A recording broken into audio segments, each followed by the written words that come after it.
yang bertempat di Desa Gandasuli, Kecamatan Bobotsari, Kabupaten Purbalingga. Halo, perkenalkan nama saya Alvin Hidayati, saya sebagai sekretaris. Saya Sabrina Kansarufaida sebagai Wakil Koordinator Desa. Saya Rizka Apriana sebagai Koordinator Pilar Ekonomi. Saya Fani Rahmasari sebagai Bendahara. Saya Osnadia, Koordinator Pilar Kesehatan. Saya Fani Marisa sebagai Koordinator Pilar Pendidikan. Halo, perkenalkan nama saya Bibi Manur Said sebagai Koordinator Desa. Nama saya Muhammad Soki Albi Fatullah sebagai Koordinator Pilar Jatidiri UPS. Perkenalkan saya Jibabowo sebagai Koordinator Pilar Lingkungan. Halo, di sini kami akan memaparkan program unggulan dari Pilar Ekonomi, yaitu pembuatan tahu aci menggunakan tahu khas Gandasuli. Kata siapa tahu aci hanya bisa menggunakan tahu khas Tegal, tahu khas Gandasuli bisa juga loh.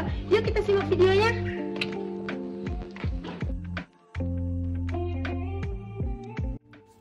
Jadi pertama-tama kita mengunjungi salah satu UMKM yang ada di Desa Gandasuli, yaitu pabrik tahu.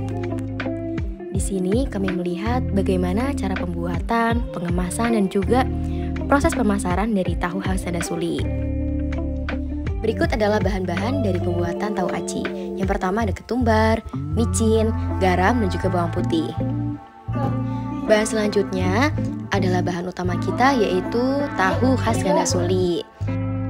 Selanjutnya ada tepung tapioka atau aci, kemudian tahu putih, kemudian bahan selanjutnya ada bumbu dapur, itu royco, ladaku, dan bumbu lainnya.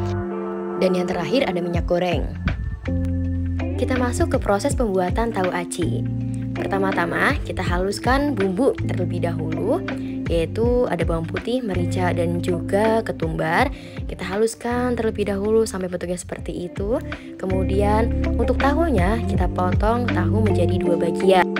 Next kita masuk ke adonan. Pertama-tama kita masukkan dulu tepung, bumbu halus yang sudah dihaluskan. Kemudian haluskan juga tahu putih. Nah, tahu putih ini nanti akan dicampur ke dalam adonan tadi. Nah, setelah itu kita tuangkan micin, ladaku, dan juga garam. Kita aduk adonan agar menjadi rata seperti ini nih. Setelah itu tuangkan air panas sedikit demi sedikit. Kemudian uleni kembali agar adonan menjadi seperti ini. Setelah itu tambahkan kucai.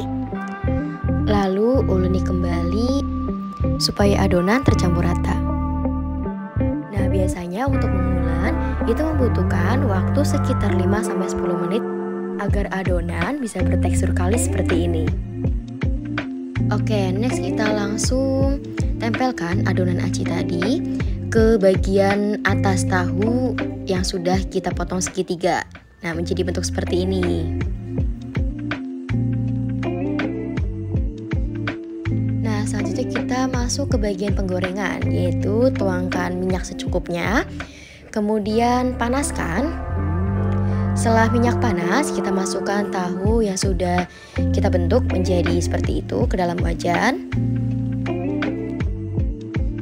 Kita goreng tahu aci sampai berwarna keemasan. Selanjutnya kita masuk ke bagian packaging tahu. Nah, ini adalah bentuk dari packaging tahu aci kami. Masukkan tahu ke dalam kemasan yang sudah disediakan. Kemudian tutup dengan rapat. Tara, jadi seperti ini. Dan tahu siap untuk dipasarkan.